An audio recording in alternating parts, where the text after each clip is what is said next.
When was the last time you were completely alone? Without a phone, without music, without screens, without anyone around. Don't remember? It's no coincidence. Why does silence make us so uncomfortable? Why do we run from being alone with our own thoughts? And here comes the unsettling part. There are people who don't just tolerate solitude, they use it as a weapon. While most are drowning in noise, they grow stronger in silence. And what they know could change your life. Being alone is not rest. For most people, it's a confrontation. In silence, when there are no external distractions, the mind stops running and starts showing what was postponed. Uncomfortable memories, avoided decisions, versions of oneself that don't fit with the image shown to the world. That's why so many people fear solitude. Not because they don't like being without company, but because they can't stand to look at themselves without filters. Constant noise, empty conversations, and continuous stimulation serve a clear function: to anesthetize consciousness. While there is something to watch or listen to, there is no need to think. But those who love being alone do something different. Not because they are cold or antisocial, but because they learn to sit in front of themselves without escaping. They understand that the initial discomfort is a door, not a threat. Behind it lies clarity. When you are alone, the mind cannot blame anyone else. There is no external validation to save you, no applause or excuses. All that remains is the essential question: are you living according to what you say you believe? For many, that question is unbearable. For others, it is the start of a silent transformation. This process is not pleasant. It demands brutal honesty. It forces the recognition of errors, contradictions, and real fears. But it also offers something that is not obtained in a group: deep self-knowledge, the ability to identify one's own patterns without the interference of others' expectations. People who constantly seek company usually do so to avoid this confrontation. Those who choose solitude instead use it as a mirror that doesn't lie, a space where identity stops depending on external gazes and starts being built from within. In that confrontation, strength is born, not the one that is exhibited, but the one that sustains. And once you learn to be with yourself without running away, the presence of others stops being a necessity and becomes a choice. Most people confuse independence with isolation. They believe being independent is not needing anyone, when in reality it is not emotionally depending on external validation to feel complete. Those who love being alone understand this difference clearly. They don't reject others. They simply don't build their identity from them. We live in a culture where approval functions as currency. Likes, messages, quick responses. Everything reinforces the idea that existing requires being seen. In that context, solitude is perceived as a threat. But for certain people, it is exactly the opposite. It is a fertile ground where dependency is broken. Real independence starts when you stop looking for constant confirmation. When you don't need someone to agree with you to feel secure. When your emotional state no longer rises or falls based on the attention you receive. This point is uncomfortable because it implies giving up a crutch that many use without realizing it. Those who cannot stand being alone often get hooked on relationships, conversations, or dynamics that drain energy. Not because they are bad people, but because they fear the void. That void, however, is not an absence of others. It is an absence of internal purpose, and no company can fill that in a lasting way. People who develop emotional independence discover something powerful. They can choose. Choose whom to share time with. Choose what to accept and what not. Choose when to withdraw without guilt. They no longer operate from necessity, but from preference. This type of independence is not learned in a group. It is cultivated in silence, in small decisions that no one applauds, in moments where you could seek distraction, but you choose clarity. There, a stable core is formed that does not crumble before others' opinions. When you reach that point, a subtle change occurs. People perceive it. Not because you say anything different, but because you no longer ask for permission to be who you are. And that quiet autonomy is one of the clearest signs of psychological strength. Real growth is rarely noisy. It doesn't happen in front of witnesses, nor does it need immediate applause. In fact, most deep changes take shape far from the gaze of others. Those who love being alone know this intuitively. Silence is not emptiness, it is workspace. In a world saturated with stimuli, the mind gets used to reacting, not creating. It responds to messages, consumes content, adapts to external expectations. But when the noise disappears, something changes. Attention stops fragmenting and starts concentrating. It is there where the ability to sustain effort without immediate reward arises. Growing in silence means training when no one is watching, studying without announcing it, improving without documenting it, failing without explanations. This form of growth is uncomfortable because it offers no quick validation. There are no likes to confirm progress. There is only discipline, repetition, and patience. Many quit here. They confuse the absence of recognition with an absence of progress. But those who persevere develop a silent advantage. While others depend on external impulse to continue, they move forward by internal conviction. And that difference accumulates over time. Artists, athletes, and high-performance thinkers share this pattern. They spend long hours alone refining skills that the world will only see when they are ready. Not because they look down on others, but because they understand that excellence is not negotiated with distractions. Silence also strengthens tolerance for discomfort. It teaches how to sustain effort when there is no stimulus to distract from fatigue, to continue when motivation drops, to trust the process even when results don't yet appear. Growing in silence doesn't make you invisible. It makes you solid. When you finally surface, you don't do it seeking approval, but offering something built with depth. And that solidity, born far from the noise, is difficult to imitate. When you are alone, there are no distractions to cushion what you feel. Emotions appear without warning and without filters. Anxiety, frustration, sadness, anger. For many, this experience is overwhelming. That's why they seek noise, company, or constant stimuli. Not to enjoy, but to avoid feeling. People who love being alone do the opposite. They don't repress what they feel, they observe it. They understand that an emotion is not an order, but information. Instead of reacting immediately, they create a space between the impulse and the action. That space is psychological power. Controlling emotions doesn't mean turning them off. It means processing them without losing clarity.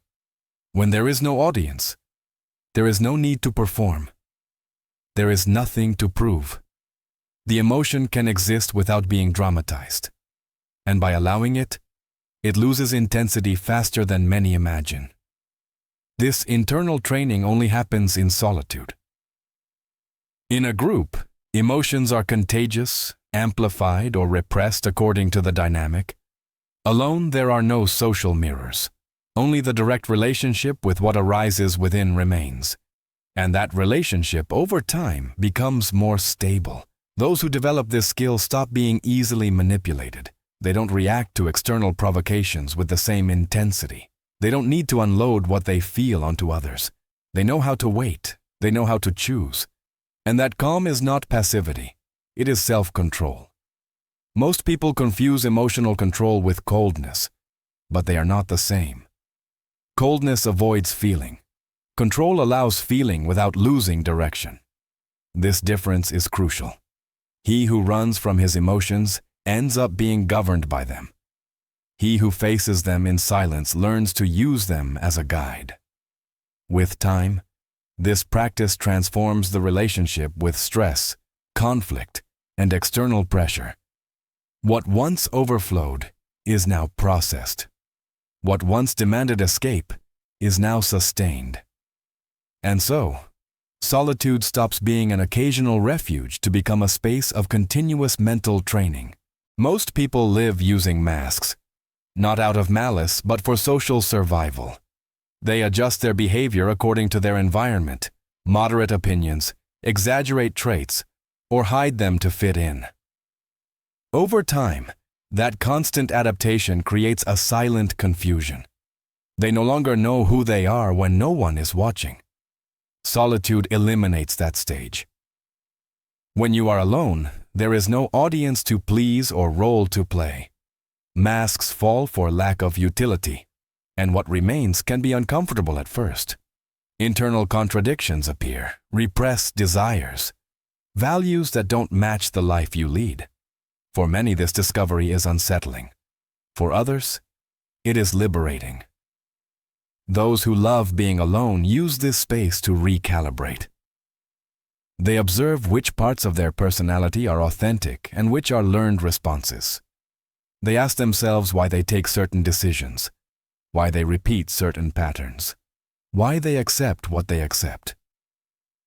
These questions don't look for guilt, they look for coherence. Discovering who you really are implies accepting aspects that are not always socially celebrated. Ambition, the need for distance, one's own pace, different priorities. In a group, these characteristics are usually diluted to avoid friction. In solitude, they become clear, and that clarity allows living with less internal conflict. It also implies recognizing limits, understanding what you don't want, what you don't tolerate, and what you aren't willing to sacrifice. This knowledge isn't born from superficial reflection, but from living with yourself, from observing how you feel when you aren't acting for anyone. The authenticity that arises here doesn't need to be proclaimed.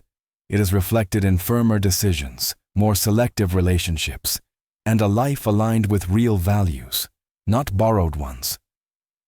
You no longer react as much to external expectations because you know from where you operate. Discovering yourself isn't a final destination, it's a continuous process. But without solitude, that process is interrupted. With it, it deepens. And the more you know yourself, the less you need validation to feel that your life has meaning. Deep focus doesn't emerge in the middle of noise. It requires continuity, silence, and time without interruptions.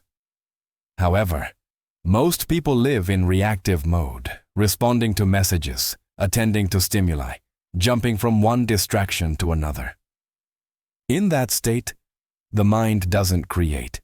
It only reacts. Those who love being alone protect their attention as a valuable resource. They understand that every interruption fragments thought and weakens the ability to go deep. That's why they look for spaces where time isn't divided, where an idea can develop without being interrupted by notifications or others' expectations. This type of focus allows connections that don't appear in superficiality. Complex solutions, original ideas, and strategic decisions need silence to mature. They don't show up immediately. They emerge after staying with a problem long enough to understand it from different angles. Many people confuse being busy with being productive. But constant busyness is usually a form of evasion. Extreme focus instead implies choosing one thing and sustaining it, even when it becomes uncomfortable or boring. That capacity distinguishes those who move forward with depth from those who stay on the surface. In solitude, the mind enters a different rhythm, less impulsive, more deliberate. Priorities are ordered. The urgent loses weight compared to the important. And that internal reorganization has lasting effects. Decisions stop being based on external pressure and begin to respond to clear goals. This focus isn't innate, it's trained. It requires giving up immediate gratifications and accepting periods of apparent stagnation. But those who persevere develop a cumulative advantage. Each deep session strengthens the next. Each interruption avoided reinforces the discipline. Over time, this ability becomes visible, not because it is announced, but because it manifests in consistent results, in mental clarity, in aligned actions, in a sense of direction that doesn't depend on external chaos.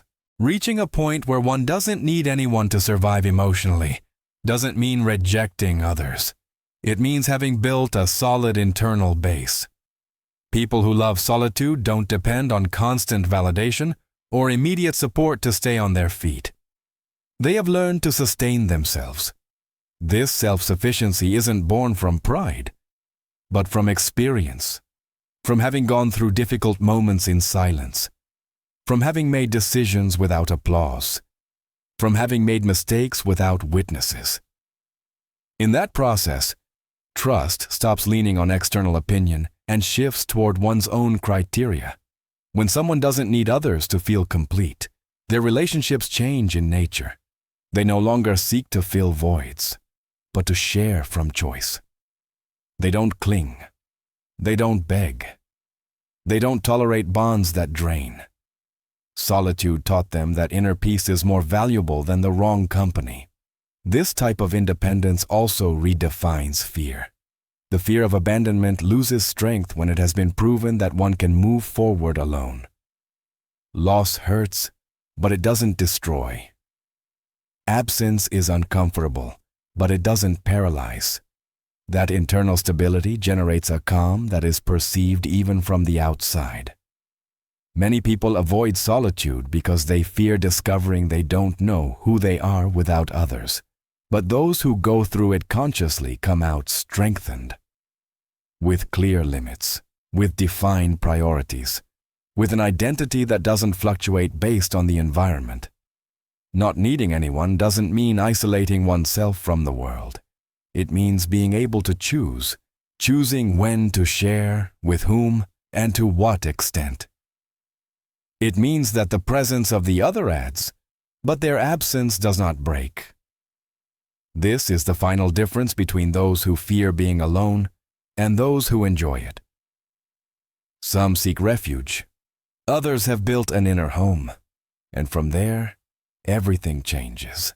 At the end of the road, solitude stops being an absence and becomes a silent but powerful presence.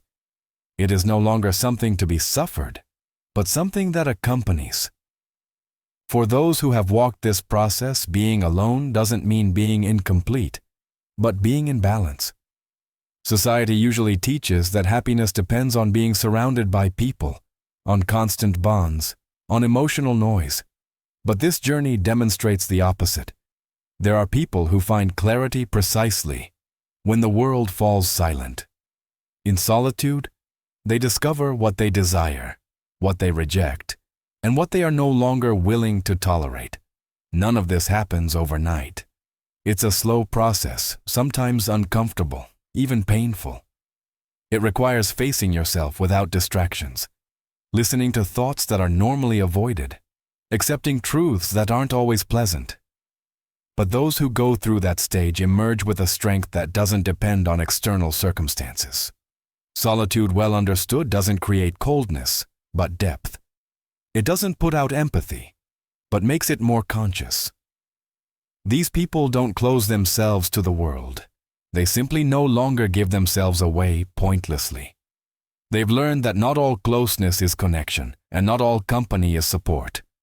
That's why, when they finally choose to be with others, they do so from freedom, not from necessity, from calm, not from fear, from authenticity, not from lack. And that difference is noticed. This is the final point that many fail to understand. Loving solitude is not rejecting people. It is having found oneself first. It is knowing that inner peace is not negotiable, that silence can be a refuge, and that being alone sometimes is the most honest way to be complete. True strength doesn't always make noise. Sometimes it simply remains in silence and resists.